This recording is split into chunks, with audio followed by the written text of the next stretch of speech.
to understand a history that is not a history based in slavery, but a history based in royalty. Human civilization started in Africa.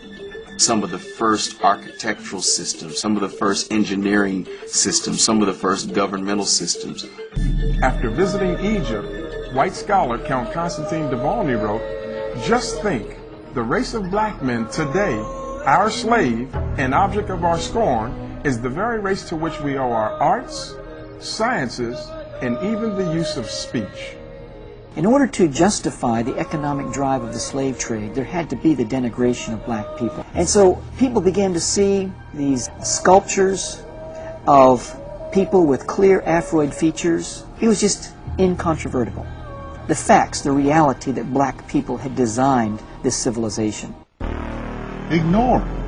Just refuse to publish any facts of African history that don't go along with our racial theories. When black contribution to civilization is too obvious, let's find a way to attribute it to outside white influence. Return to Glory, the powerful stirring of the black man.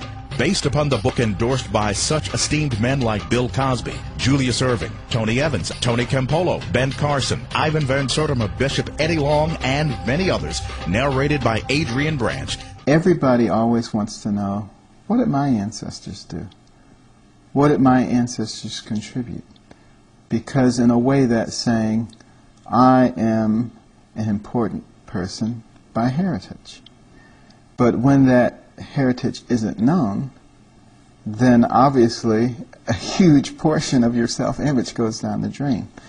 And that's why it's so important, I believe, you know, to take that young 6-year-old boy by the hand and walk down the street and give him a black history lesson and point to his shoes and say it was Jan Madsliger, a black man who invented the automatic shoe lasting machine. And he steps on that clean street and you tell him it was Charles Brooks, a black man who invented the street sweeper, those machines with the big brushes.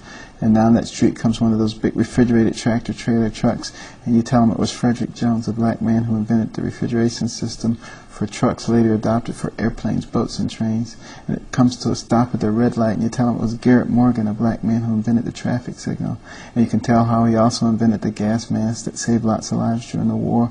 And while you're talking about the war, Henrietta Bradbury, a black woman who invented the underwater cannon, made it possible to launch torpedoes from submarines. And while you're talking about black women, you can talk about Madam C.J. Walker, a black woman who invented cosmetic products for women of dark complexion, was the first woman of any nationality in the United States to become a millionaire on her own efforts. And you'll walk past the hospital and you can talk about Charles Drew and his contributions to blood banking, the understanding of blood plasma.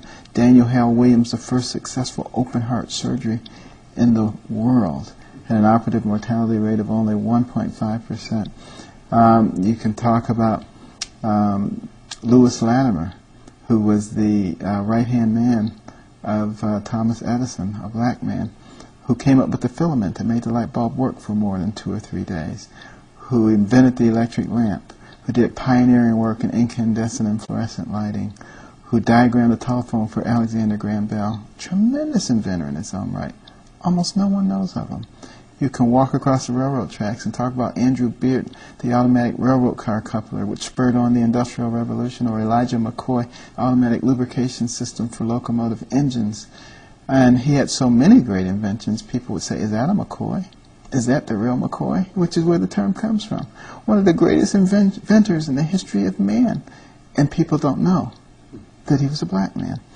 And, you know, that's how you remedy the situation. This film takes a penetrating glimpse into the history of the black man, presenting compelling visual evidence that the black man once dominated most of the civilized world, only to suffer a tragic downfall of epic proportion.